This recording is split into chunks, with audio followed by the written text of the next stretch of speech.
You're doing a great job. Water beside the plant, water the soil. Lift it up a little more, stand up.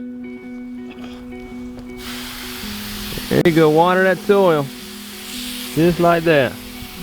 Yep. Way to go, buddy. Thank you for having a good attitude today and wanting to work. Need water, that plant. Yep, you need the water too. Greetings, friends! Recently, as a content creator, I received a message notifying us not to mention the current challenge that we face around the world at this time. And I have a number of different feelings about that, but that's a topic for another day. Regretfully, I recorded today's video before I had that information. So each time you hear the is when I mention what I'm not supposed to mention. Greetings, friends! Man, it has been one crazy week and a half, 2 weeks here in our country and all over the world with the that is going around. I'm not trying to add to the hysteria behind it, but it has made me think even more seriously about what we're doing here on our homestead, making me think that, man, I really want to produce more food here on this property. A lot of our production goes towards business. We sell it to restaurants and CSA customers, and we've done farmers markets in the past. And in an emergency situation, we could easily just shut it down from a business standpoint, and just provide a lot of our needs for myself and my family. We wouldn't be totally self-sufficient, and I think that is a very, very difficult goal, that we rely on each other and rely on a community of people.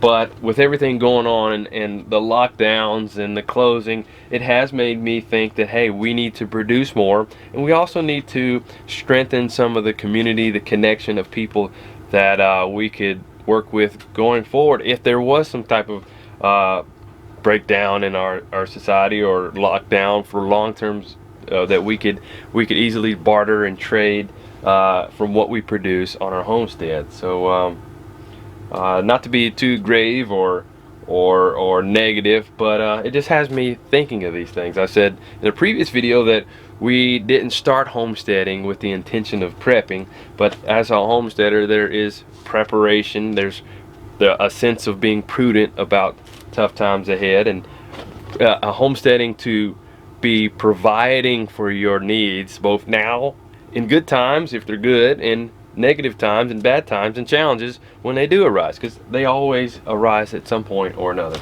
Well, today there's a number of things that we need to do. One is I have a number of squash plants that we have planted, and I want to get those into the ground so we can begin having squash.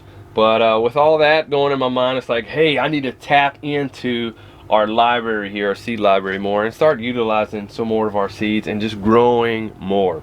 I do encourage all of you out there to have your own seed library, so that way you can grow your food in whatever way, whether it be containing container gardens, or maybe this has encouraged you to start getting serious about having some type of garden where you're able to produce something for your family.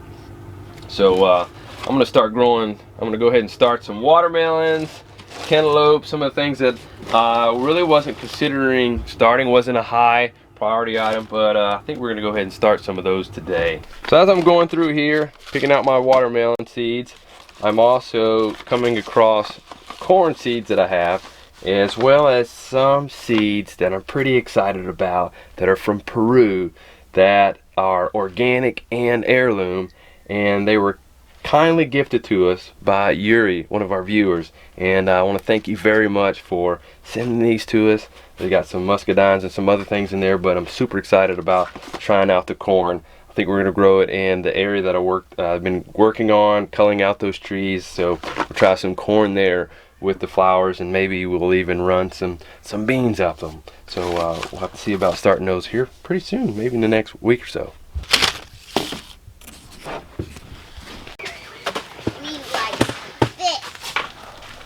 thank you all for dumping these out and taking care of these for me. Emptying these trays so we can start some more seeds.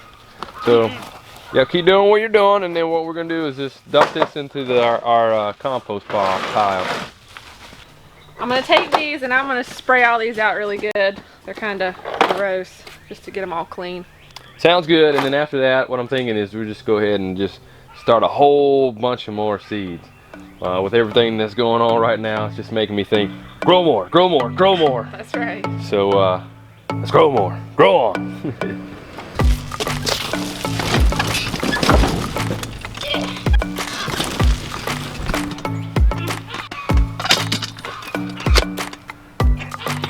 There we go. There we go, just drive forward.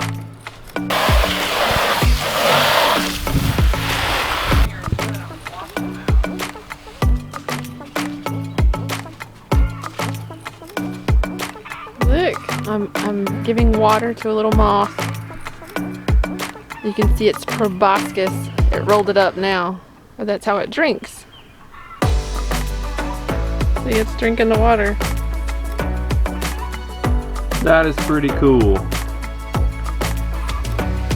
Have you ever watered a butterfly or moth? What is that actually? I think it's a moth. Okay. It's too fuzzy to be a butterfly. What do you think, Selah? Is that pretty cool? All the stuff we get to do here in the homestead. So neat. Let's open up its wings. Oh yeah, look, the orange. These are some microgreens and shoots that we started, and these were some failures. So some of them actually didn't really germinate very well. So instead of taking this directly to the compost, I'm going to just dump it in here and give it to the chickens.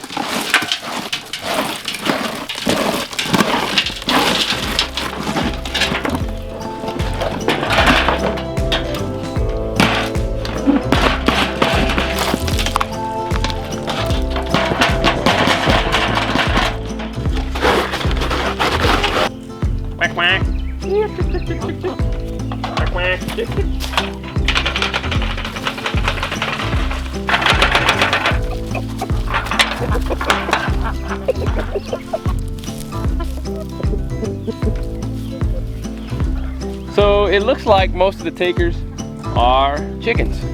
Just got a couple of ducks here, taking a little nibble here, a little nibble there. But most of the ducks are taking a nap right now. For the chickens and ducks that we raise, they are primarily layers for egg production. And one of the things that I've been thinking of with everything that's going on right now is I need to start, at some point, start doing some broilers for meat. So it's definitely prodding me to be thinking more about transitioning into providing some type of meat for our family here on the homestead, in addition to the eggs. So maybe having some meat chickens and some meat ducks, and even tapping into the potential that we have in our pond. We have fish in there. I'm not a fisherman, but I love to eat fish. So maybe that's something I need to work on, and even learning to hunt. There's deer all around here at times, and maybe I need to look into that too. We don't have a lot of pasture area, so that's something I would really like to have at some point, where we could raise things like sheep or cow, where we could have some meat like that. But it just got my brain just thinking right now. So just thinking. So we're gonna see if we can get some seeds started. All right now it's getting warm enough where we can begin putting more things here in the greenhouse. Our greenhouse isn't automatically controlled with the temperature, but now with it being warmer, I think we can start our plants in the grow room and then bring them out here right now, like we've been doing with the squash that we have here. And if it does drop to freezing temperatures, make sure we close up really well. And but I don't foresee that happening. If we get something, it might be like 32, 31, but just got to be on the lookout. But right now I'm thinking we're just gonna max out our trays and just go crazy with planting as much as we can right now, and just it can't hurt having too much. So I wish we would have started more before. We've been growing lettuce that we've been transitioning, cycling in and out. These two trays here, not the best, but they'll need to go out very soon. But get some stuff started. I'm just gonna lay out my trays here. So we're gonna be doing a combination of things.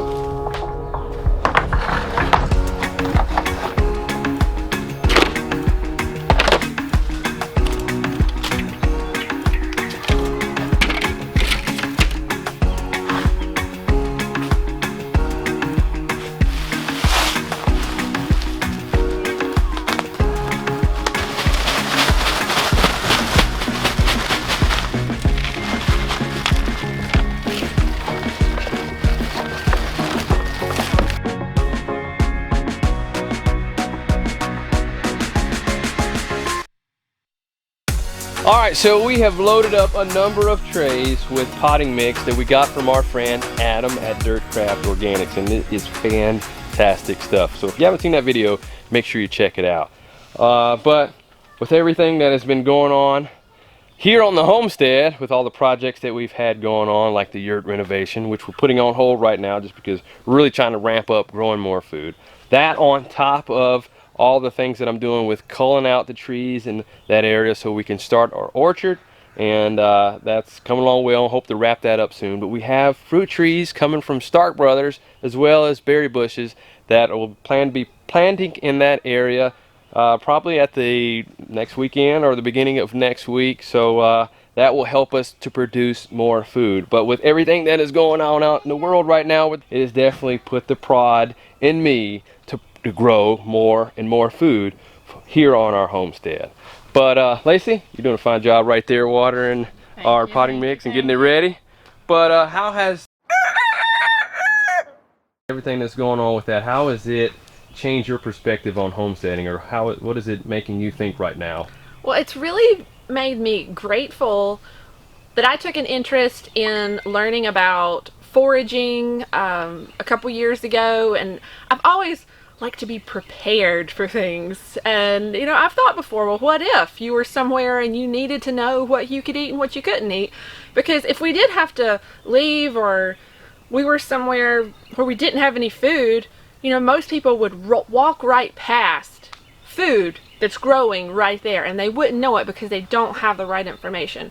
So it has helped me to really value the knowledge that I have and want to learn more, and value what we're doing and growing our own food and teaching other people how to identify plants and how to grow their own food.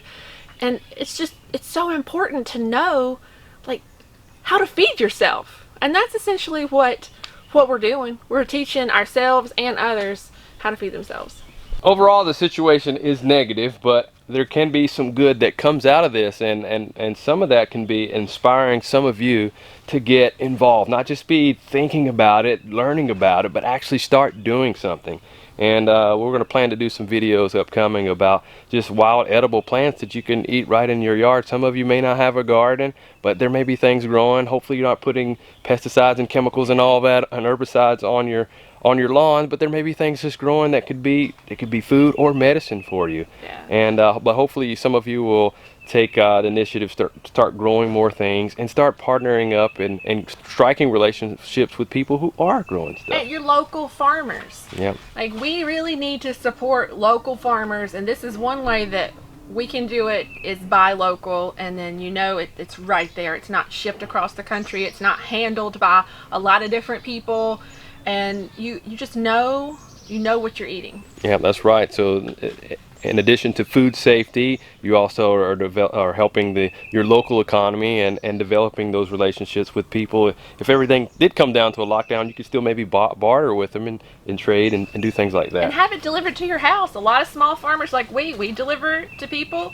So that's another upswing to it, is you pay a little bit more and you can have it delivered directly to you. So right now, next what we're going to do is we're going to go ahead and add seeds to these trays.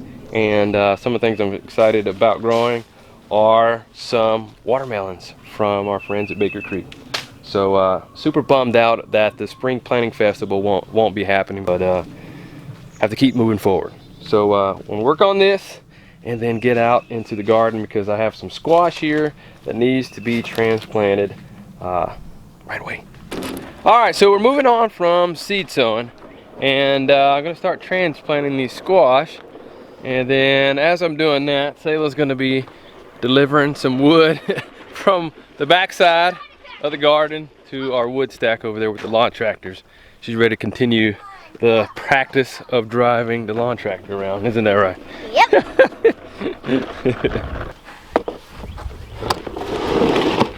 All right, so before I am able to transplant these, I need to prep this area right here. Actually move this stump out here, this trunk, and root the stump, whatever it is, out of here, and bring in some compost and prep this bed. So I got my work cut out for me. So as I'm doing that, I want you to drive the lawn tractor through here so I can kind of watch it at the same time. And then down there, some of the wood stack that you're gonna be working from, then you're just gonna do a loop around, all the way around, dump off the wood near the yurt, and then come back through here. You up for that? Yeah. I know you are. Actually, I'd rather do what you're doing than what I'm doing, man. Oh, these things are just a little bit heavy. Alright, so this won't be the cleanest bed in the world, but with growing squash there, the leaves should overshadow the weeds, unwanted plants, and suppress them to some degree. But I'm going to go ahead and take the stirrup hoe through here, just kind of take away some of it, just to kind of reduce any of the impact that may be there from the weeds. And then we're going to add our fertilizer and then our compost, and then put in our transplant squash. As I'm prepping these beds here, I can't help but think more and more about what's going on with the and I can't tell you what to do or what not to do, but I do have my own personal feelings about it, and I do wonder, in comparison to other things, other causes of death, other sicknesses that are out there, why aren't they addressed in a similar way? For example, heart disease kills 650,000 people a year. That's like a person every 37 seconds. And cancer, it kills almost the same. A little over 600,000 people die a year, and I believe it's 1,600 people a day from cancer. And even starvation. Those numbers were just in the US, I believe. But globally, starvation kills 1.9 million people a year and 25,000 people a day. But there's no huge alarm for those. Just something to think about there. I'm gonna continue working on this bed here so we can just grow some more food. So making progress. So and the kids are making progress too and having a little bit of fun. Itty bitty one. You want to do a really long one? Maybe we can. Ouch.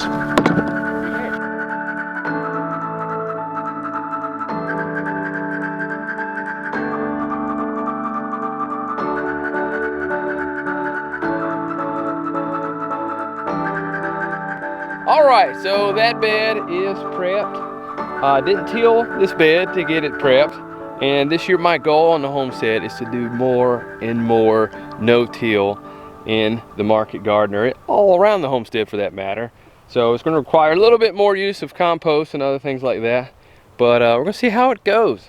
But I do want to mention, if you are looking to homestead and all the different things that are going around right now, and it's inspiring you to want to grow food, don't get caught up in all these different methods. Even if it's no-till, don't feel like you have to do everything a certain way. The main purpose is to grow and produce food. So next, I'm going to go ahead and put the squash, transplant them in this bed, and continue the process of moving along to produce more. At first, I was shoveling by myself, shoveling compost into these buckets here, and then carting them down there and adding them to the beds. But then, here's the behind the scenes man who started helping me out. Doing a good job, Micah. He volunteered all by himself. I didn't even ask him to do it. You like to work hard? Thanks for your help. That's how you're gonna build strong muscles, right? I missed that out of the book. He's strong. He's focused. He's serious. Doesn't want me talking.